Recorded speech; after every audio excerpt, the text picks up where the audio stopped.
रात के 2 बज रहे थे और विराट मेघालय और असम बॉर्डर के बीच पड़ने वाली किश्नोई नदी पार कर रहा था। दूर दूर तक अंधेरा छाया हुआ था। एक गहरे सन्नाटे ने किश्नोई नदी को घेर के रखा हुआ था और उसी नदी के ऊपर काले बादल मंडरा रहे थे, जिन्हें देखकर ऐसा लग रहा था कि किसी भी पल वो बरसने वाले हैं। नदी में घुटनों तक का पानी था, जो धीमी रफ्तार के साथ बही जा रहा था। विराट के एक हाथ में मोबाइल का टॉर्च था तो दूसरे हाथ में साइकिल का हैंडल। विराट पैदल पैदल मोबाइल के टॉर्च की रोशनी के सहारे नदी पार कर ही रहा था कि तभी उसका मोबाइल फोन बजने लग जाता है। विराट ने फोन उठाते हुए कहा, हाँ वंदना, बोलो। मोबाइल के अंदर से एक औरत की आवाज सुनाई देती है। कहाँ तक पहुंचे आप जी? किश्नोई नदी तक पहुंच गया हूं वंदना, बस ये किश्नोई नदी पार करी और फिर मैं सीधे तुम्हारे पास। वंदना की घबराते हुए आवाज सुनाई देती है। क्या कहा? किश्नोई नदी पार कर रहे हो आप? और नहीं तो क्या, अब तुम्हें तो पता ही है कि बंगला मुड़ा गांव से रोंगकामुचा गांव जाने का तो एकमात्र यही रास्ता है ना, और वो भी नदी पार करके जाना पड़ता है। आपको इतनी रात में वापस नहीं आना चाहिए था, ग्रेवयार्ड कोठी में ही रुक जाना चाहिए था। आपको पता है ना, नदी के पास वो घूमती है। विराट हैरानी के साथ पूछता है, वो घूमती है मतलब? आपको सब पता है, पर फिर भी आप जानबूझकर ऐसा बोल रहे हैं ना। माँ जी ने बताया था ना कि नदी पार करते वक्त उसका नाम नहीं लेना चाहिए, वरना वो सच में आ जाती है। वंदना, तुम भी ना कहाँ माँ की बातों में आ गई। लगता है माँ ने तुम्हें भी यक्षिणी की कहानी। विराट अपनी बात पूरी करता उससे पहले ही वंदना घबराते हुए कहती है, चुप हो जाओ जी। हे काली माँ, मेरे पति की रक्षा करना और अनजाने में इनसे जो अनर्थ हुआ है उसके लिए माफ कर देना। अब ये कभी उसका नाम नहीं लेंगे। विराट हंसते हुए कहता है, क्या वंदना, तुम भी ना, ये यक्षिणी वक्षिणी ना कुछ नहीं होता, समझी? ये सब बस मनगढ़ंत बातें हैं जो गांव वालों ने बनाई हैं, और कुछ नहीं। आप नहीं मानते तो मत मानिए, पर मैं तो मानती हूँ ना। आप ना जल्दी से आ जाइए बस। हाँ वंदना, आ रहा हूँ, बस ये नदी तो पार कर लूं पहले। अच्छा, मैं रखती हूँ। अरे ऐसे कैसे? तुम्हें नहीं लगता तुम कुछ भूल रही हो? मैं भूल रही हूँ? क्या भूल रही हूँ? यक्षिणी के बारे में याद रख सकती हो, लेकिन ये याद नहीं रख सकती कि आज हमारी शादी की सालगिरह है। गलती हो गई जी, माफ कीजिएगा। आपकी फिक्र में तो मैं भूल ही गई थी। विराट मुंह बनाते हुए कहता है, अब भूल गई थी ना, तो उसकी सजा तो मिलेगी तुम्हें। सजा के लिए तैयार रहना। वंदना प्यार से पूछती है, अच्छा, तो क्या सजा देंगे आप? तुम्हारी सजा ये है कि तुम्हें आज रात भर जागना पड़ेगा। वंदना शर्मा जाती है और शर्माते हुए कहती है, हाँ भी ना, कैसी कैसी बातें करते हैं आप? अरे अपनी पत्नी से ऐसी बातें नहीं करूंगा तो किससे करूंगा? ठीक है, आ जाइए, मैं इंतजार कर रही हूँ आपका। जल्दी आना। वंदना फोन कट कर देती है और विराट वापस से नदी पार करने लग जाता है। अभी विराट ने 1-2 कदम आगे बढ़ाए ही थे कि तभी उसको पायल बजने की आवाज सुनाई देती है। विराट को लगता है कि उसके पीछे से कोई लड़की भागते हुए निकली हो। पायल की आवाज सुनकर विराट जहां पर था वहीं पर रुक जाता है और पीछे मुड़कर देखने लग जाता है। जब वो पीछे मुड़ता है तो सिवाय अंधेरे के उसे कुछ दिखाई नहीं देता। उसके पीछे कोई नहीं था। ये वंदना भी ना यक्षिणी का नाम लेकर ना मेरे मन में ना उसका वहम डाल दिया है, और वही वहम डरा रहा है अब मुझे। और वैसे भी मैं तो खुद यक्षिणी से मिलना चाहता हूँ। बड़े चर्चे सुने हैं उसके, सुना है बड़ी खूबसूरत है। इतना कहकर विराट वापस से आगे बढ़ने लग जाता है।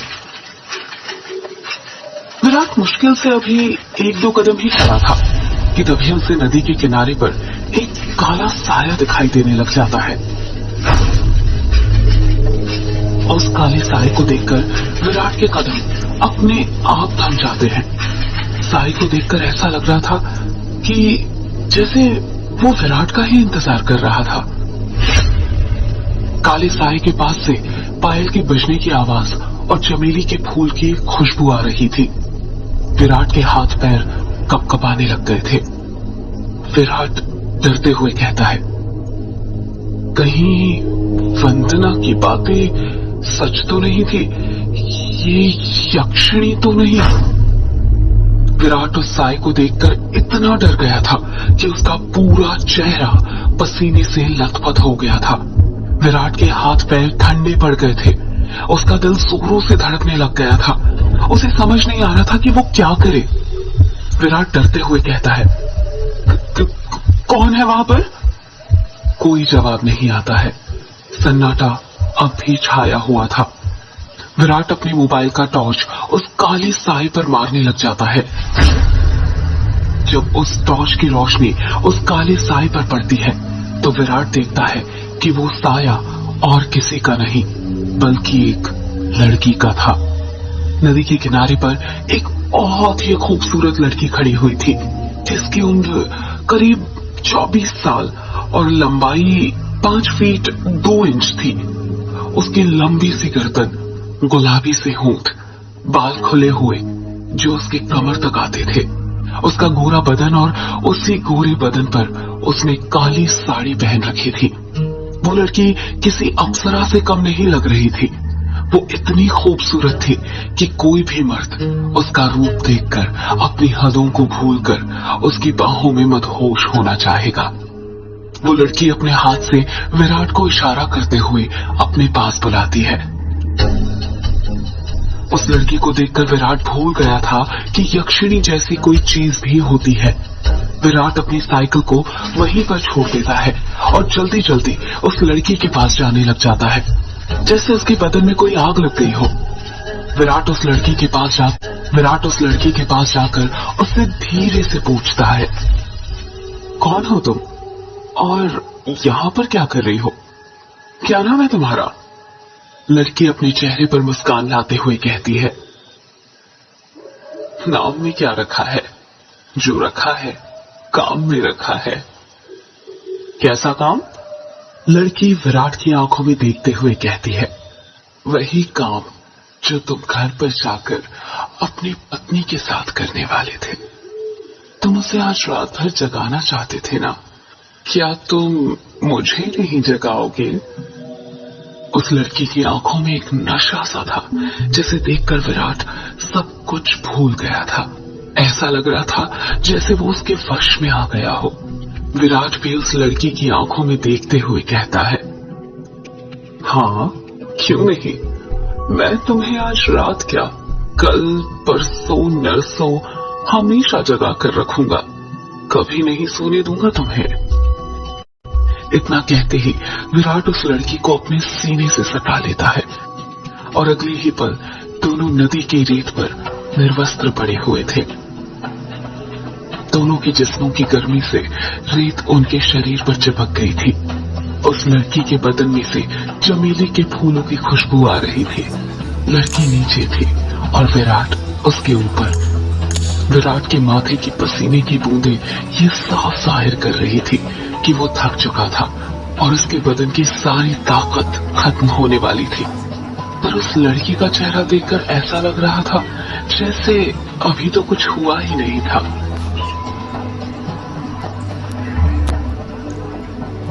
उसके अंदर की प्यास अभी बुझी नहीं थी।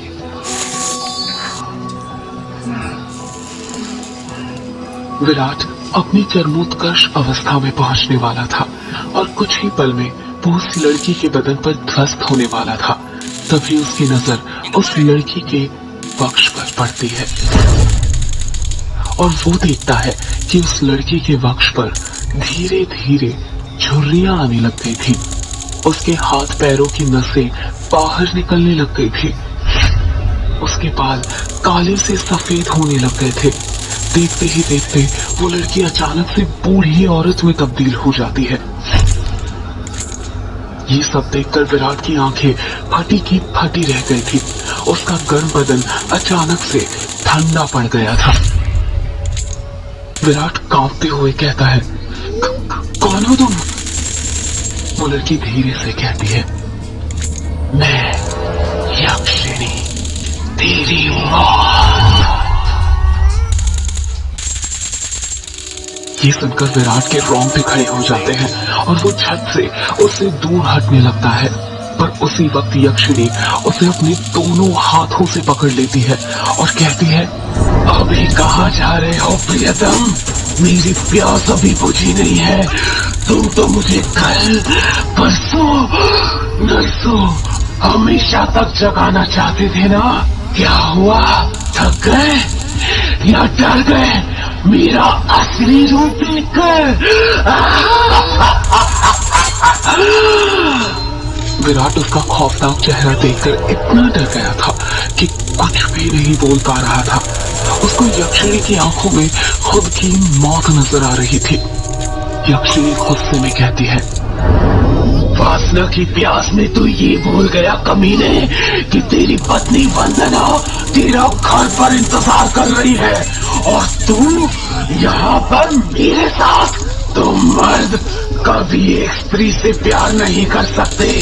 तुम्हारी हवस कभी खत्म नहीं होने वाली। इतना कहकर यक्षिणी अपना हाथ विराट के सीने पर रख देती है। यक्षिणी के लंबे लंबे काले नाखून थे जो चाकू की तरह पैने थे। विराट डरते हुए कहता है, नहीं नहीं, ऐसा मत करो, जाने दो मुझे। जाने ही तो दे रही हूँ। पहले बताना, पहले बताना, पहले बताना। इतना कहकर यक्षिणी अपना हाथ विराट के सीने के अंदर घुसा देती है और उसी वक्त जोर से काले बादल गरजने लगते हैं और बारिश होने लग जाती है। विराट के शरीर का खून नाखूनों के सहारे यक्षिणी के शरीर में जाने लग जाता है। जैसे जैसे खून यक्षिणी के शरीर के अंदर जा रहा था, वो वापस से जवान होती जा रही थी। यक्षिणी वापस से अपने पुराने रूप में आ गई थी और विराट का शरीर सूखकर सफेद पड़ गया था। उसके अंदर खून की एक बूंद तक नहीं थी, पर उसकी धड़कनें अब भी चल रही थी। यक्षिणी अपना मुंह विराट के कान के पास ले जाती है और फुसफुसाते हुए कहती है, राम नो राम रो राम रो, राम नो राम नो राम रो। इतना कहकर यक्षिणी अपना खून से सना हाथ विराट के सीने से बाहर निकालने लग जाती है। जैसे ही यक्षिणी अपना हाथ विराट के सीने से बाहर निकालती है, विराट अपना दम तोड़ देता है, क्योंकि यक्षिणी के हाथ में विराट का दिल था जो सिकुड़ चुका था। अगले ही पहल यक्षिणी विराट का दिल लेकर गायब हो जाती है, ठीक उस तरह जिस तरह बारिश की बूंदें होती है।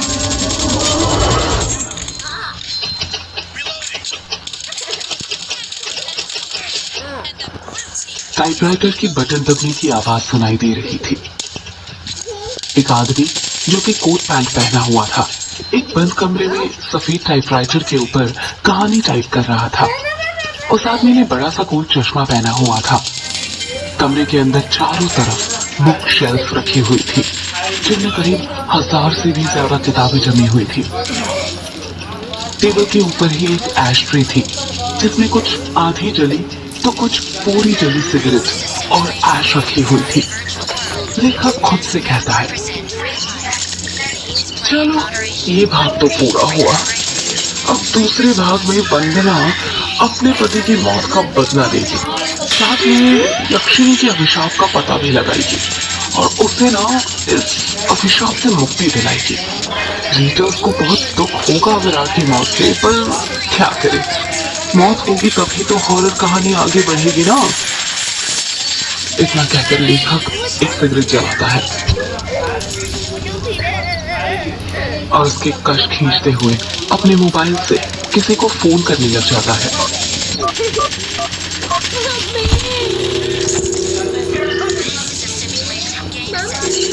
फोन के अंदर से उबासी लेते हुए आवाज सुनाई देती है, हेलो, कौन?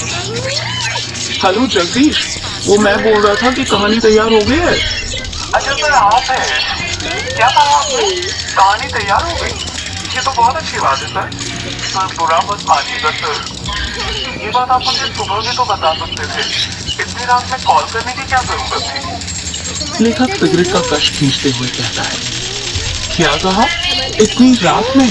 आखिर अभी वक्त ही क्या हुआ है? बस लेखक ने इतना कहा ही था, तभी उसकी नजर उसके हाथ की पुरानी सी वॉच पर पड़ती है और वो देखता है कि रात के 3:05 हो रहे थे।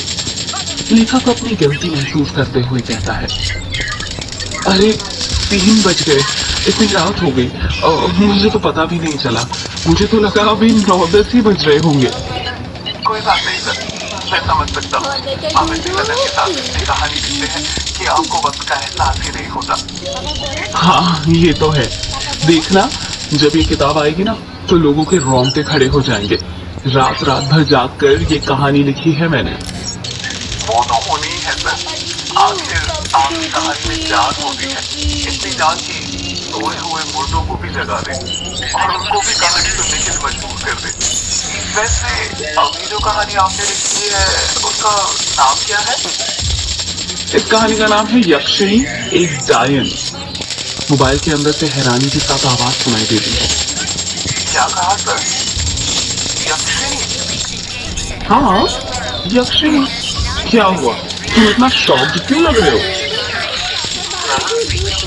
मैंने सुना है कि यक्षिणी है ये आपके गांव के पास जो कृष्णोई नदी है वहां पर घूमा करती है और मर्दों के साथ मुफ्त यानी वही सब करके उन्हें मार देती है। हाँ तो सर आपको डर नहीं लगता जिस गांव में यक्षिणी घूमती है वहीं पर रहकर उसके बारे में कहानी लिखकर अगर यक्षिणी ने आपको कुछ कर दिया तो? जगदीश, यक्षिणी इतनी बुरी नहीं होती जितना गांव के लोग और तुम सब समझते हो। मतलब ये कि यक्षिणियां बहुत अच्छी होती है, इतनी अच्छी कि दूसरों की खुशी के लिए अपना सब कुछ कुर्बान करने के लिए तैयार हो जाए। पर कभी कभी जिंदगी में कुछ ऐसी घटना घटती है कि आपकी पूरी जिंदगी बदल जाती है। कैसी घटना सर? मैं कुछ समझा नहीं। पौराणिक मान्यताओं के अनुसार हमारे ब्रह्मांड में अनेक लोक हैं, जिसमें देवी देवताओं, सुरसुर, राक्षसों का वास होता है। इन सभी लोगों की दूरी पृथ्वी से अलग अलग है। कहा जाता है कि इन सभी लोगों में विष्णु लोक सबसे ऊपर है और सबसे निचला लोक यक्ष यक्षिणियों और अप्सराओं का है, जो पृथ्वी से सबसे नजदीक है। जो लोग पृथ्वी के सबसे नजदीक है उस लोक के देवी देवताओं की पूजा करने से वो देवी देवता जल्दी प्रसन्न होते हैं। जगदीश बीच में ही बोल पड़ता है, ऐसा क्यों सर? उस लोग के देवी देवता जल्दी प्रसन्न क्यों होते हैं? क्योंकि लगातार ठीक दिशा और समय पर किसी मंत्र की साधना करने से उन देवी देवताओं तक तरंगे जल्दी पहुंचती है। यक्ष यक्षिणियों के लोक में से ही एक यक्षिणी द्वापर युग के अंत में पृथ्वी पर आई थी, जिसको एक अभिशाप मिला था। एक ऐसा अभिशाप जिसने उसकी जिंदगी बदल दी थी। कैसा अभिशाप सर? आप किस अभिशाप की बात कर रहे हैं? और उसे अभिशाप किसने दिया था? एक दूसरे लोक से पृथ्वी लोक पर आई यक्षिणी को एक अभिशाप मिला था। आखिर क्या था वो अभिशाप और किसने दिया था? जानने के लिए सुनते रहिए यक्षिणी एक डायन का अगला एपिसोड।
हम खाएंगे ना माँ पापा माँ पापा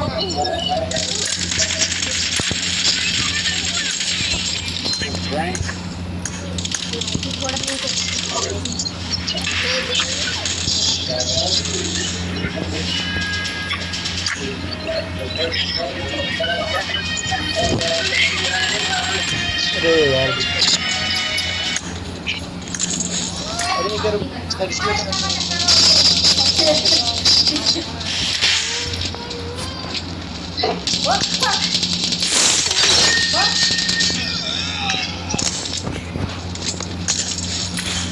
पापा क्रिएट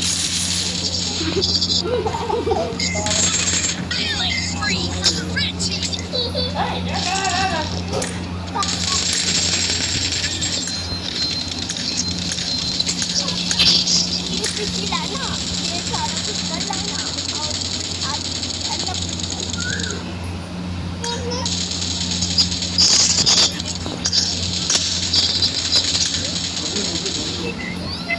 टट्टी तो खा रही